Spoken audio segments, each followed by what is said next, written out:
فریدا کالو کیه و چی کار کرده که توی حدود 100 سال گذشته خودش، داستان زندگیش و همه آثارش جزو جنجالی ترین داستان‌های تاریخ هنر بودن و ما امروز اون رو به عنوان مشهورترین نقاش زن تاریخ جهان میشناسیم.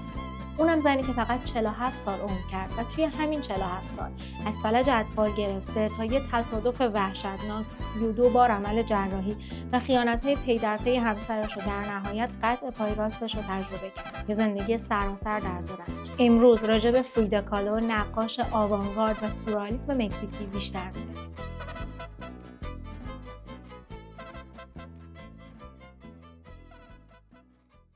توی 6 جولای 1907 توی منطقه کویاکان مکزیک دختری متولد شد که اسمش رو گذاشتن ماگدالنا کارمن فریدا ای کالدرون. اما دنیا اونو فقط به یه اسم شناخت، فریدا. و ما امروز قصد داریم که از زمان تولدش، خانواده‌اش، تا مسیر حرفه‌ایش و زمانی که فریدا شد و در نهایت روزی که دنیا این هنرمند برجسته رو از دست داد و با هم بررسی کنیم.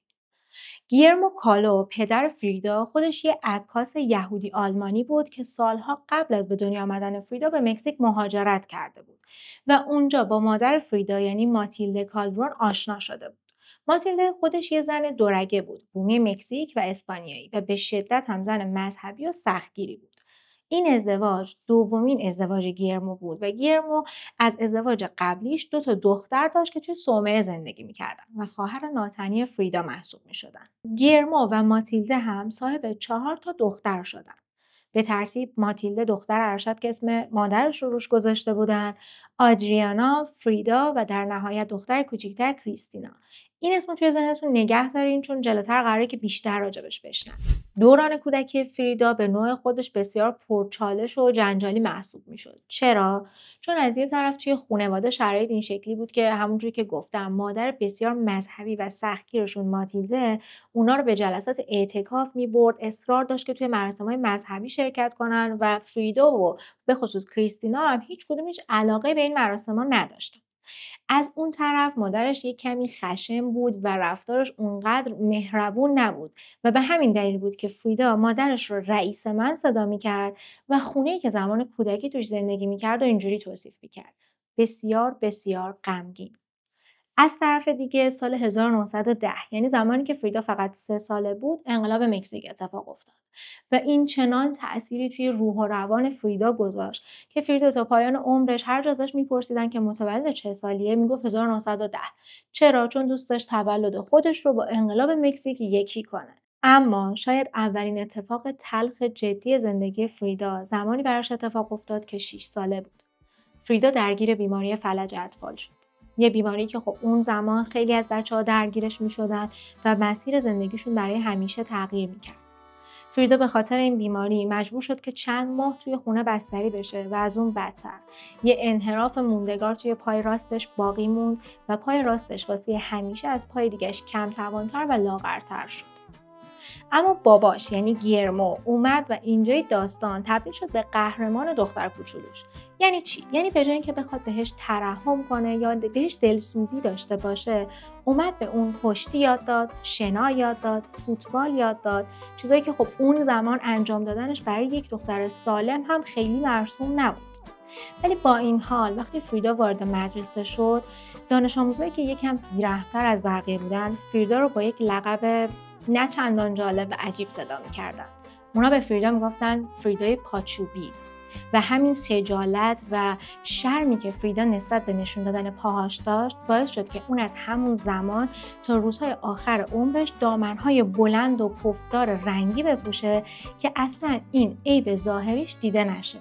شاید یه جورایی این اولین قدم فریدا برای فریدا شدن بود. حالا چرا اینو میگم؟ چون فریدا زمانی که یکم مشهورتر شده بود توی جهان به المان‌های ظاهریش هم شناخته میشد. یعنی چی؟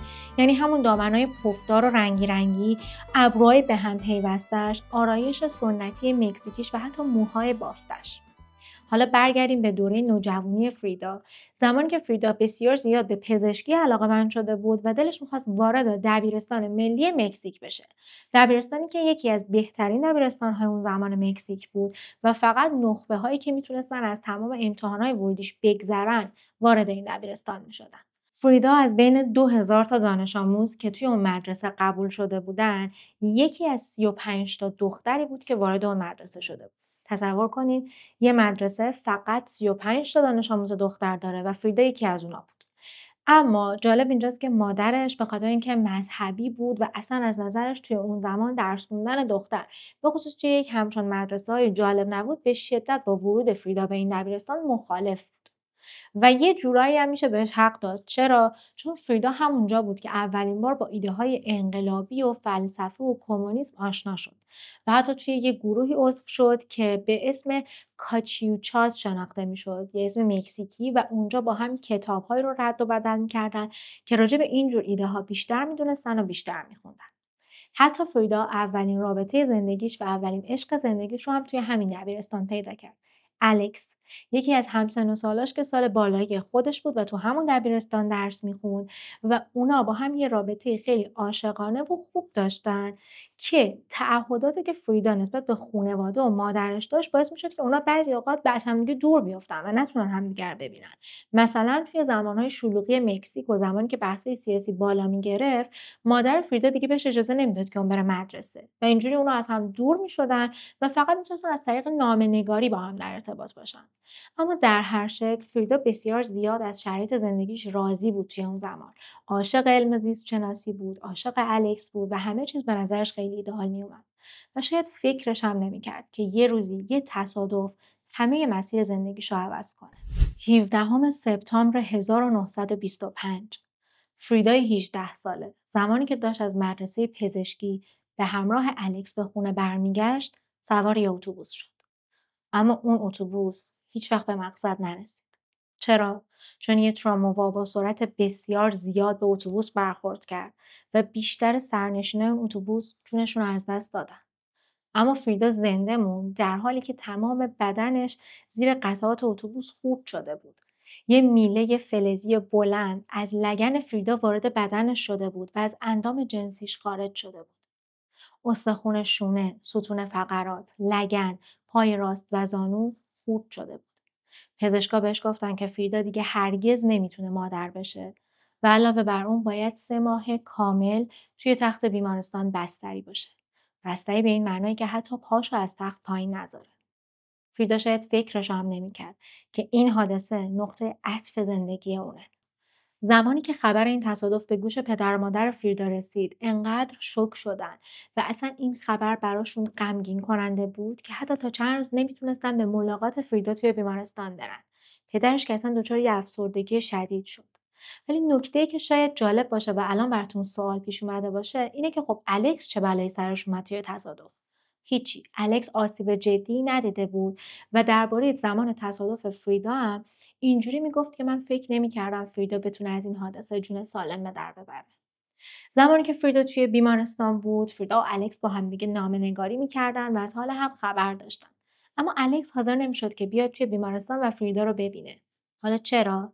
چون اون توی این مدت خبردار شده بود که فریدا در زمان رابطه‌شون به الکس خیانت می‌کرده و با افراد دیگه‌ای هم در ارتباط بود و اونا رو می‌دیده. فریدا توی نامه‌هایی که به الکس نوشته بود گفته بود که قبول می‌کنم من یک سری قرار با افراد دیگه‌ای گذاشته بودم، اما احساسم به هیچ کدوم اونا واقعی نبود. من عاشقانه و از صمیم قلبم تو رو میپرستم و دوستت دارم. ولی در نهایت الکس هیچ وقت حاضر نشد که دوباره به دیدن فریدا بیاد. حالا فریدا باید برای بیان کردن این همه درد و رنج جسمی و روحی که همزمان داشت توی 18 سالگیش تحمل می‌کرد، یه راهی پیدا می‌کرد دیگه. اون راه واسش چی بود؟ نقاشی کشیدن. این بار نوبت مادر فریدا بود که بشه قهرمان این قصه. مادر فریدا اومد یه بوم و یه سه‌پایه مخصوص واسه فریدا طراحی کرد و اون رو روی تخت فریدا قرار داد. به این شکل که این سه‌پایه میومد روی تخت فریدا و روی قسمت پایینی بدنش قرار میگرفت و فریدا دیگه احتیاجی نداشت بخواد بلند شه، بشینه یا اصلا حتی بدنش رو خیلی تکون بده. فقط کافی بود که بومو بذاره روی سه‌پایه و شروع کنه به نقاشی کشیدن. فریدا اولین نقاشی‌هایی که کشید سلف پورتره بودن. حالا چرا؟ 2 تا دلیل داره. اول اینکه سقف اتاق فریدا از آینه بود و فریدا میتونست خیلی راحت خودش رو ببینه، بنابراین راحت‌ترین سوژه برای نقاشی خودش بود.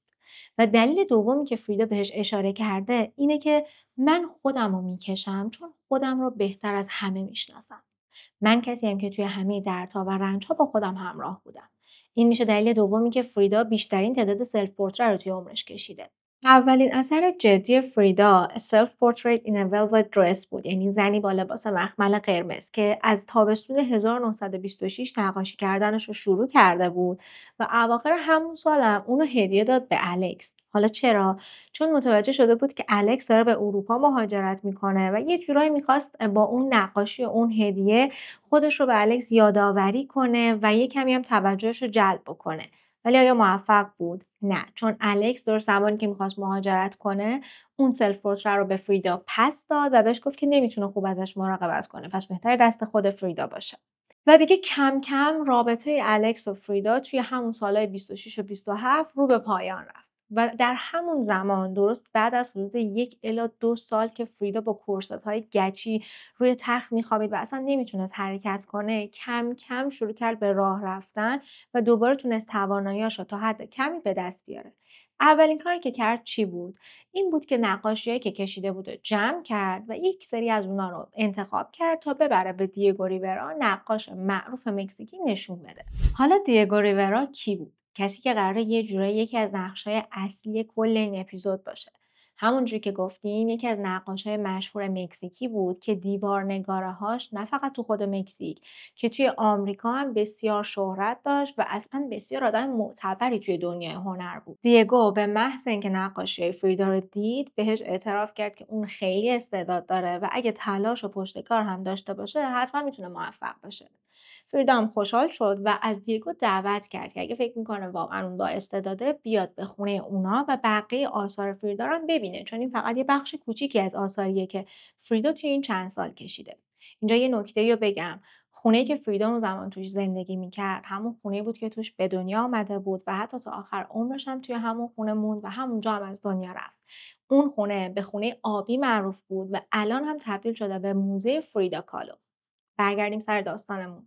دیگو دعوت فریدا رو قبول کرد و به خونه آبی فریدا رفت. فقط چند روز بعد از اولین دیدارشون دیگو برای اولین بار فریدا رو بوسید و چند وقت بعد هم اونا دیگه رسما وارد یه رابطه عاطفی شدن. هر یک شنبه همدیگر رو میدیدن و خیلی زودتر از اون چیزی که فریدا فکرشو بکنه دیگو به فریدا پیشنهاد ازدواج داد. و توی تاریخ 21 اوت 1929 اونا رسما با هم ازدواج کردن.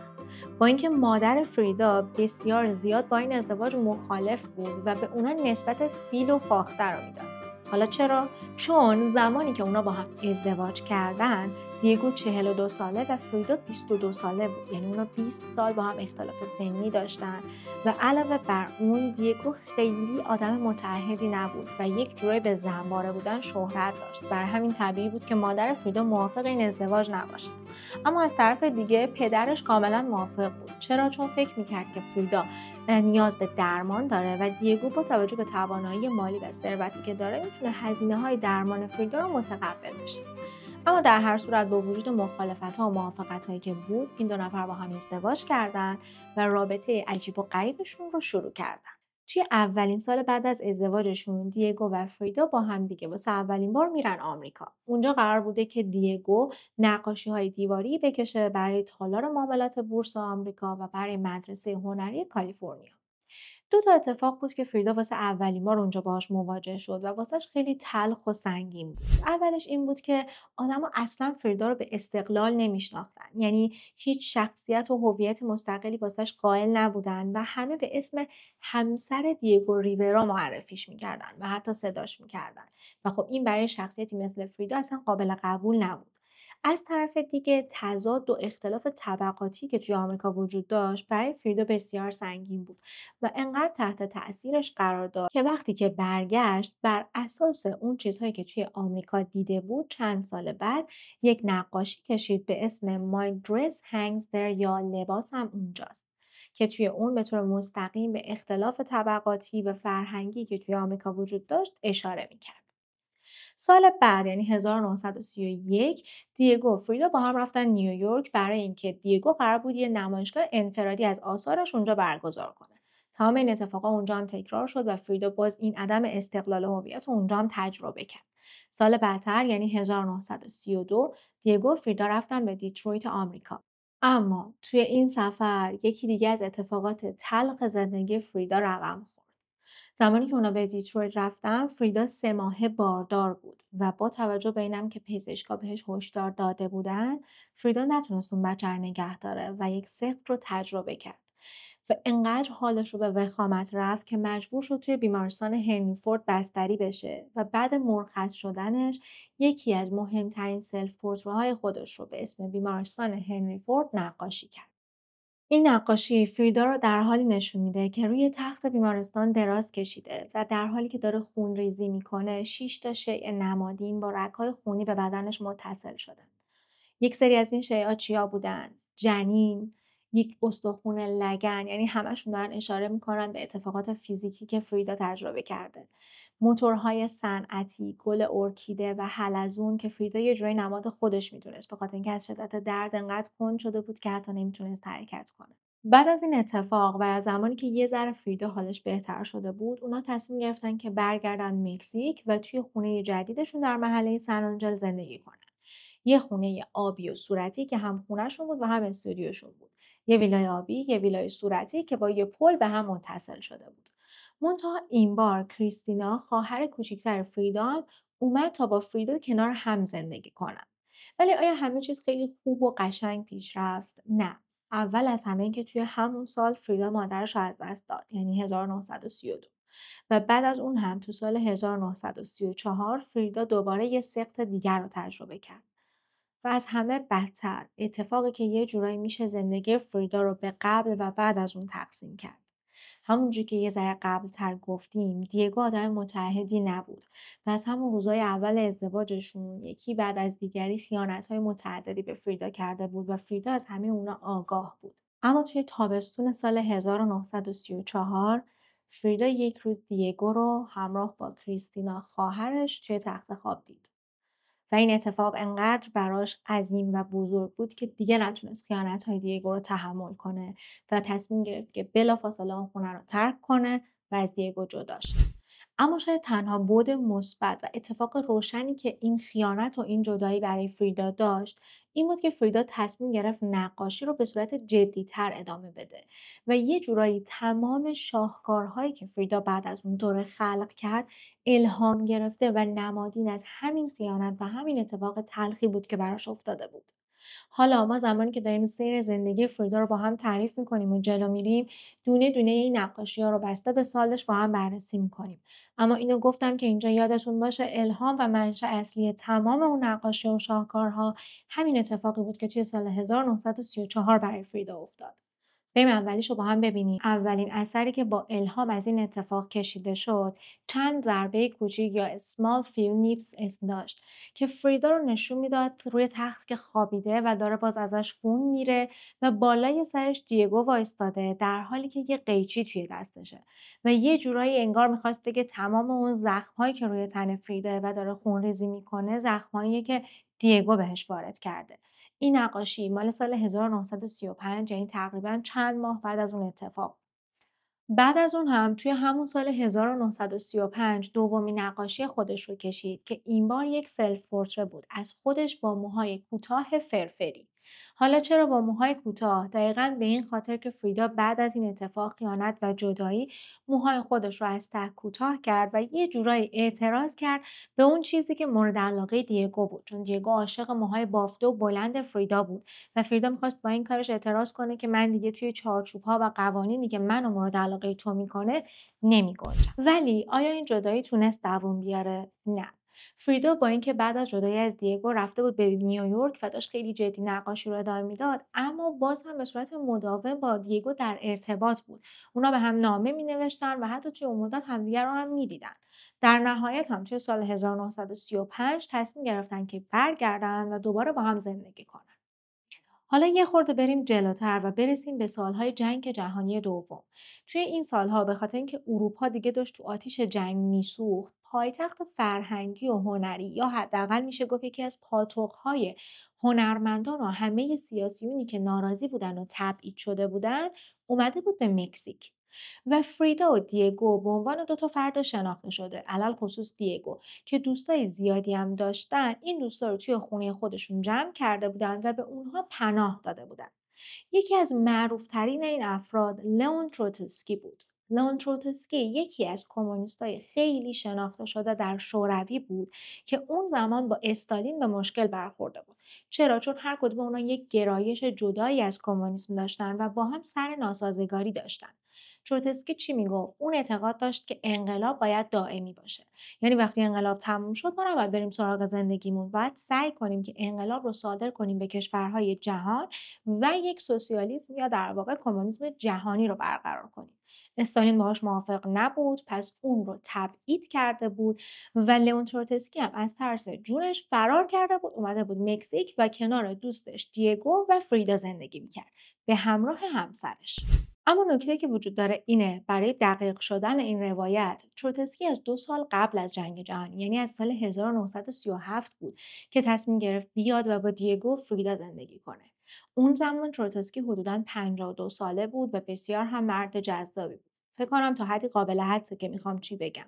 هنوز مدت زمان زیادی از ورود تروتسکی به خونه فریدا و دیگو نگذشته بود که فریدا و تروتسکی عاشق و دلباخته همدیگه میشن. اون دوتا دور از چشم دیگو وارد یک رابطه پنهانی میشن، اما طول مدت عمر رابطهشون اونقدر نبوده. یعنی چند ماه بعد از شروع رابطه اونا خیلی دوستانه تصمیم میگیرن به احترام دیگو و به خاطر اینکه تروتسکی هم متأهل بوده از هم جدا بشن.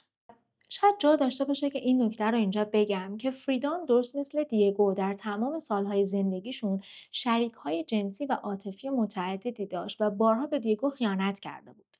اما فریدا به این خیانت‌ها بیشتر به چشم انتقام از دیگو نگاه می‌کرد، چون دلش نمی‌خواست یه جورایی از دیگو کم بیاره و حتی میشه گفت پا رو از دیگو هم فراتر گذاشت، چون فریدا کسی بود که علاوه بر معشوقه‌های مردی که داشت چندین و چند تا معشوقه زن مشهور هم داشت. مثلا یکی از مشهورتریناشون پولت گادرد همسر چارلی چاپلین بود، یا ژوزفین بیکر که یک خواننده و رقصنده افسانه‌ای محسوب می‌شد و مدت کوتاهی یک رابطه عاطفی با فریدا داشت. در سال‌های 1937 تا 1938 فریدا گفتم با همون الهاماتی که از این اتفاقات گرفته بود بیشترین تعداد نقاشی‌های خودش رو کشید. یکی از مهمترین خودنگاره‌هایی که فریدا تو سال 1937 کشید خاطر قلب اسم داره. توی این نقاشی ما فریدا رو می‌بینیم که هیچ احساسی توی صورتش نیست، اما چهرهش از اشک پوشیده است. یعنی در واقع یه جورایی به این اشاره میکنه که شاید در ظاهر اونقدر غمگین نباشه، اما درونن اصلا حال خوبی نداره. علاوه بر خودش که لباسای اروپایی پوشیده و موهای کوتاهی داره که در واقع سبکی بود که بعد جدایی اولیه‌اش از دیگو پیش گرفت، ما 2 تا لباس آویزون رو می‌بینیم. یکی لباس سنتی مکزیکی که به خود قدیمی فریدا اشاره میکنه و یکی دیگه یک لباس مدرسه. این لباس مدرسه میتونه به چی اشاره کنه؟ به اینکه فریدا در واقع اولین بار و قبل از اینکه بخواد با دیگو یک آشنایی مستمر و حرفه‌ای داشته باشه، اون رو توی مدرسه و دبیرستان پزشکی که میرفت دیده بود. در حالی که داشت نقاشی‌های دیواری میکشید و برای مدرسهشون کارهای هنری انجام میداد. پس اولین آشناییش با دیگو یه جورایی اونجا بود و شاید دلیلی که لباس مدرسه رو توی این نقاشی آورده بود همین بود. ما می‌بینیم که هر دوتا این لباس‌ها فقط یک دست دارن و خود فریدا هیچ دستی نداره و نمادی از ناتوانی رو داره به تصویر می‌کشه. علاوه بر اون یه پاش توی خشکی و یه پاش توی آبه و پایی که توی آبه آتل گرفته شده که اینم داره اشاره میکنه به عمل جراحی که اون زمان روی پاش انجام داده بود. شاید جالب باشه بدونین فریدا از بعد تصادفش تا زمان مرگش بیشتر از 32 تا عمل جراحی انجام داده بود روی پا، ستون فقرات که دردهاش گاهن غیر قابل تحمل بودن. و حتی هیچ کدوم نه تنها به بهبودی کامل فریدا ختم نشدن که بعضا شرایط فریدا رو بدتر هم کردن. فریدا اوایل دهه 1930 با یک عکاس به اسم نیکولاس موری آشنا شده بود و همون زمانا هم یک رابطه عاطفی با هم داشتن. زمانی که رفته بود به سفر نیویورک برای نمایشگاه انفرادی خودش، دوباره اونجا نیکولاس رو دید و این رابطه عاشقانه دوباره جون گرفت. اونا یه مدت کوتاهی با هم ارتباط داشتن و بسیار هم به همدیگه علاقه داشتن.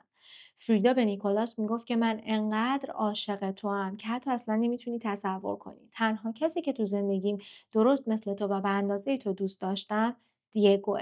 خیلی جالبه که فریدا هیچ وقت عشقش به دیگو رو پنهان نمیکرد، حتی جلوی معشوقه های دیگرش. فریدا تو سال 1939 یعنی دقیقاً شروع جنگ جهانی تصمیم گرفت بره پاریس و نمایشگاه هم اونجا بذاره. اما خب این سفر به پاریس اصلا برای فریدا هیچ رونقی نداشت که برعکس حتی با بدشانسی هم همراه بود. علاوه بر اینکه پاریسیا برعکس نیویورکیا هیچ استقبالی از نمایشگاه فریدا نکردن که خب تا حدی هم طبیعی بود چون دیگه درگیر جنگ جهانی شده بودن. فریدا کلیه‌هاش هم اونجا عفونت کرد و انقدر درگیر بیماری شد که مجبور شد توی بیمارستان بستری بشه. توی یکی از نامه‌هایی که به دیگو می‌نویسه درباره پاریسیا اینجوری میگه: ترجیح میدم توی خیابون‌های مکزیک دستفروشی کنم. این پتیارای هنری فقط میشینن و درباره انقلاب و هنر حرف میزنن و چون جنگه اصلا من به توفیق آثارم دیگه اهمیتی نمیدم. این فاحشه‌های پولدار هیچی نمیخرن. اما خب واقعیت اینه که همه این سفر هم برای فریدا بد نبود. یک سری ابعاد خوبم داشت. مهمترینش چی بود؟ این بود که فریدا تو این سفر با پیکاسو آشنا شد. پیکاسو آثار فریدا رو دید، از استعداد منحصر به فردش تعریف کرد و حتی انقدر از آثار اون خوشش اومد که یه گوشواره و دستبندم به فریدا هدیه کرد. مورد بعدی خوبی که برای فریدا پیش اومد این بود که پاریسیا با وجود اینکه خودشون توی مهد فشن و مد جهان زندگی می‌کردن، اما از دیدن زنی که انقدر جسارت داشت که با لباسهای سنتی مکزیکی وارد پاریس شده بود، یعنی همون دامنای پف‌پفی و رنگی که میپوشید، حیرت زده شدن و از فریدا درخواست کردند تا برای عکاسی مجلات مد و فشنشون بیاد و فریدا هم قبول کرد و عکس فریدا رفت روی جلد مجلات پاریس. بعد از این اتفاقایی که توی پاریس افتاد، فریدا برگشت نیویورک، جایی که فکر میکرد نیکولاس منتظرشه. اما نیکولاس وقتی که فریدا رسید اونجا یه نامه براش گذاشته بود و توی اون نامه از فریدا جدا شده بود. علت این جدایی رو هم اینجوری بیان کرده بود که من همیشه اینو احساس میکردم که توی مثلث عاشقانه ما، یعنی من، تو و دیگو، تو دیگو رو بیشتر از من دوست داری. وقتی که دیگو باهات ارتباط برقرار میکنه، اشکایی که تو به خاطرش میریزی گواهی بر این قضیه‌ان. من کاملا از عشقی که تو بهم دادی ممنونم و قدرش رو میدونم. اما خب من فکر میکنم لیاقت اینو دارم که عشقی مثل عشق تو و دیگو رو تجربه کنم. با همه عشق و علاقه‌ای که به تو دارم ازت میخوام که از هم جدا بشیم. بنابراین اینجوری اونا توی همون سال 1939 از هم جدا شدن. فریدا بعد از این جدایی از نیکولاس تصمیم گرفت که برگرده مکزیک پیش دیگو. ولی خب پیش دیگو هم خیلی اتفاقات خوبی منتظرش نبود. به محض اینکه برگشت اونجا، این بار نوبت دیگو بود که ازش بخواد تا از هم به طور رسمی طلاق بگیرن و جدا بشن. فریدا به پیشنهاد دیگو نه نگفت. یه جورایی انگار خودش هم بهش فکر کرده بود.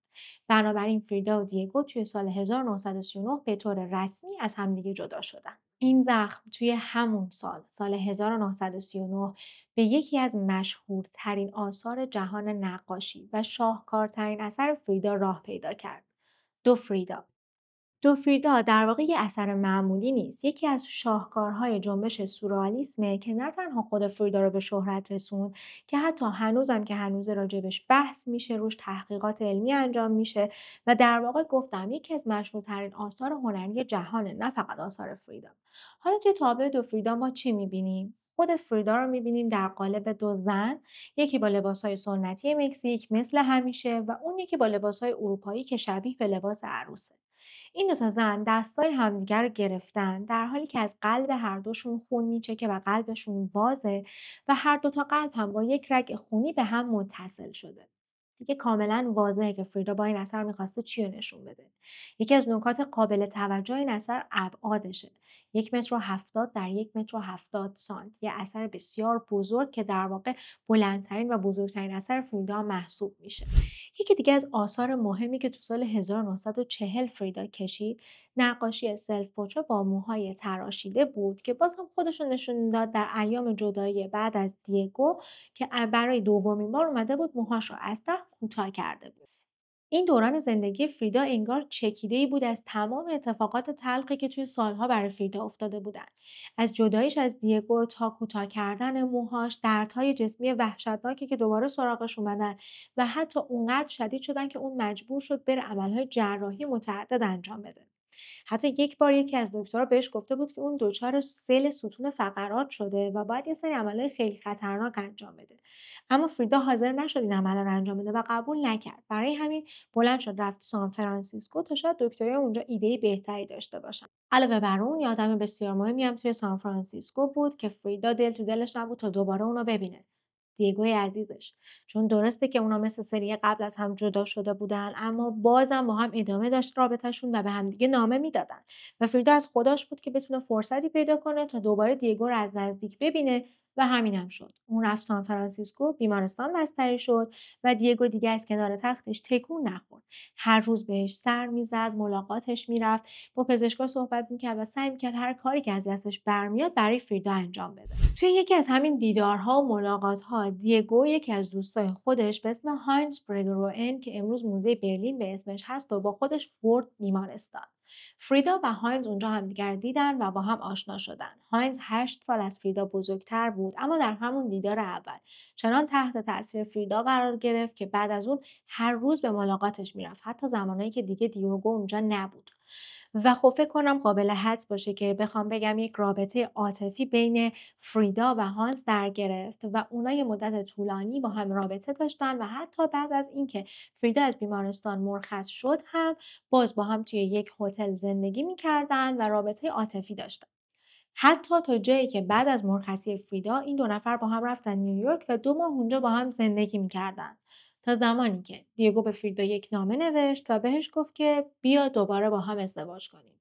فریدا به محض اینکه این نامه رو گرفت رابطش با هانجا تموم کرد و برگشت مکزیک تا دوباره با دیگو ازدواج کنه. فریدا و دیگو با هم ازدواج کردن، اما با یک شرط: عدم وجود رابطه جنسی. فریدا یه جورای دیگه میگفت نمیتونه تحمل کنه خیانتایی رو که دیگو بهش کرده و وقتی میخواد بهش نزدیک بشه همه اونا براش یادآور میشه و ترجیح میده که اصلا با دیگو رابطه جنسی نداشته باشه. اما انقدر بهش علاقه داره و وابسته است و فکر میکنه که دیگو همون رو دوست داره که دلش میخواد فقط کنار همدیگه باشن، اما بدون اینکه با هم رابطه داشته باشن. این ازدواج دوباره شروع شد و توی همون سال فریدا یکی دیگه از معروف‌ترین آثار خودش رو نقاشی کرد. نقاشی خودنگاره با گردنبند خار و مرغ مگس‌خوار. ما توی این نقاشی فریدا رو می‌بینیم در حالی که یه گردنبندی از خار دور گردنش پیچیده شده و تمام گردنش خونیه و یه مرغ مگس‌خوار مرده هم که نماد درد و رنج در مکزیک بود پشت اون گردنبند آویزونه. این نقاشی هم مثل همه نقاشی‌های دیگه فریدا نمادی بود از درد و رنج‌های روحی و فیزیکی که فریدا تو همه زندگیش تحمل کرده بود. همون سال فریدا یک بار سوگ جدی رو تجربه کرد با رسیدن خبر ترور تروتسکی. تروتسکی که یادتون میاد یه ذره قبل‌تر راجبش صحبت کردیم. این ترور به دستور مستقیم استالین و توسط سازمان NKVD شوروی انجام شده بود. با یه تبر کوهنوردی و اونم توی مکزیکو سیتی، جایی که تروتسکی قایم شده بود. سال بعدش هم فریدا دومین سوگ خودش رو تجربه کرد. اون پدرش رو از دست داد و در چنان غم عظیمی فرو رفت که دچار یه افسردگی شدید و طولانی مدت شد. اینجا مثل همیشه دیگو به داد فریدا رسید و اومد کمکش کرد، ازش حمایت کرد، بهش انرژی و انگیزه داد تا به زندگی برگرده. اونا حتی تصمیم گرفتن با هم یکی از آرزوها و رویاهایی که دیگو از خیلی قبل توی سرش داشت رو عملی کنن. یعنی چی؟ یعنی بیان یک موزه افتتاح کنن. یه موزه از آثار ملی و باستانی مکزیکی که دیگو توی تمام این سالها جمع‌آوری کرده بود. فریدا انقدر به انجام این کار علاقه و اشتیاق داشت که حاضر شد همه سرمایه‌ای که داره، حتی یک زمینی که برای خودش داشت و بفروشه تا بتونن موزه رو هر چه زودتر افتتاح کنن و همینم شد. این موزه هنوزم که هنوزه یکی از معتبرترین و بزرگترین موزه‌های مکزیکه. توی سالهای بعد فریدا نقاشی و خودنگارای خیلی زیادی کشید، به سرتاسر اروپا سفر کرد، تعداد زیادی نمایشگاه بین‌المللی برگزار کرد و دیگه کاملا به عنوان فریدا کالو به شهرت رسیده بود. مثلا آندره برتون، شاعر و نظریه پرداز معروف که تو سال 1938 تو اون نمایشگاهی که توی نیویورک فریدا برگزار کرده بود باهاش آشنا بود و کمکش کرده بود که اون نمایشگاه رو برگزار کنه، اومد و به فریدا لقب سورئالیسم رو داد و بهش گفت تو یک نقاش سورئالیسمی و شاید جزو معدود کسایی هستی که توان اینو داری قلب و سینه رو بشکافی و اون چه که در اون احساس میکنی و بیان کنی، که این به خاطر پیش زمینه پزشکی بود که فریدا داشت و حتی توی بعضی از آثارش هم انقدر علم آناتومی رو درگیر می‌کرد که به راحتی ما می‌تونستیم اینو ببینیم. مثلا نقاشی ستون شکسته که داره به جراحات فیزیکی و صدمه‌ای که ستون فقراتش دچار شده اشاره می‌کنه، می‌بینیم که چقدر دقیق آناتومی بدن رو کشیده و این نشون میده کاملا همه اون درس‌ها و علاقه‌ای که به پزشکی داشت رو با نقاشی با هم آمیخته کرده. هرچند فریدا خودش هیچ وقت خودش رو یک نقاش سورئالیسم نمیدونست و میگفت من رئالیسم خودم رو میکشم. توی اون سال‌ها فریدا جدا از بحث نقاشی توی حوزه مد هم بدعت‌گذار شده بود و دیگه یه جورایی اون آرایش چهره و پوشش و موهای بافته شده سنتیش نمادی از زنان مکزیکی و نماد از خود فریدا شده بود. از اون سمت هم توی حدود سالهای 1941 تا 1943 فریدا آموزش نقاشی به کودکان رو شروع کرده بود و یک بار یک تجربه بسیار بدی برای کودکان رقم زده بود که حتی از آمریکا و تمام خبرگزاری مکزیک برای تصویربرداری ازش اومده بودن. اون موقعیت چی بود؟ اینکه اون اومد به بچه‌هایی که بهشون آموزش نقاشی داده بود این فرصت رو داد تا بتونن دیوارنگاری خودشون رو توی یک کافه‌ای به اسم لاروزیتا که نزدیک همون خونه آبی بود، طراحی و نقاشی بکنن. توی این پروژه بچه‌های فریدا نقاشی‌هایی با موضوعات فرهنگی، اجتماعی و هر چیزی که دوست داشتن رو روی دیوار شهر کشیدن و این فرصتی شد تا این بچه‌ها بتونن خلاقیت خودشون رو به نمایش بذارن و فریدا هم احساس کنه که همه اون چیزی که توی نقاشی بلد بوده رو تونسته به بچه‌های دیگه انتقال بده. در ادامه خلق آثار مشهور فریدا توی همون بازه‌های زمانی یعنی دقیقش رو بخوام بگم 1941 نقاشی دیگو و فریدا رو کشید که توی آمریکا تحسین تمام منتقدا رو برانگیخت. چند سال بعد هم نقاشی دیگو و فریدا 1929 1944 رو کشید و برای 15مین سالگرد ازدواجشون اون رو تقدیم به دیگو کرد. اما متاسفانه فریدا تو سالهای آخر زندگیش خیلی دردهای فیزیکی زیادی داشت و هر روز این دردها تشدید می‌شدن. یکی از جراحان فریدا اعتقاد داشت که تعداد زیادی از این جراحی‌هایی که فریدا انجام میداده اصلا ضروری نبوده و حتی بعضیاشون فقط برای جلب توجه دیگو بوده. بریم با هم وارد آخرین دهه زندگی فریدا بشیم. دهه‌ای که اون فقط 4 سال ازش رو زندگی کرد. توی سال 1950 فریدا تقریبا کل سال بیمارستان بستری بود. 6 بار جراحی کرد و در نهایت این دکتر فارین بود که نجاتش داد و حتی به طور موقت هم که شده جلوگیری کرد از اینکه پای فریدا را قطع کنند. بعدتر سال 1953 که دیگه فریدا اصلا حال خوشی نداشت و همه اطرافیانش میدونستن که مدت زمان زیادی زنده نمیمونه، یکی از دوستهای صمیمیش به اسم لولا آلوارز براوو تصمیم گرفت توی نگارخونه خودش برای فریدا یک نمایشگاه برگزار کنه چون خودش از عکاسای مشهور مکزیک بود. شب افتتاح باورنکردنی بود. تعداد زیادی جمعیت اومده بودن. خبرنگارا و عکاسای زیادی از پاریس و آمریکا و همه شهرها اومده بودن تا از نقاشی‌های فریدا عکسبرداری کنن. ولی خود فریدا حالش رو به وخامت رفته بود و دکترها به هیچ عنوان بهش اجازه نمیدادن که از بیمارستان خارج بشه.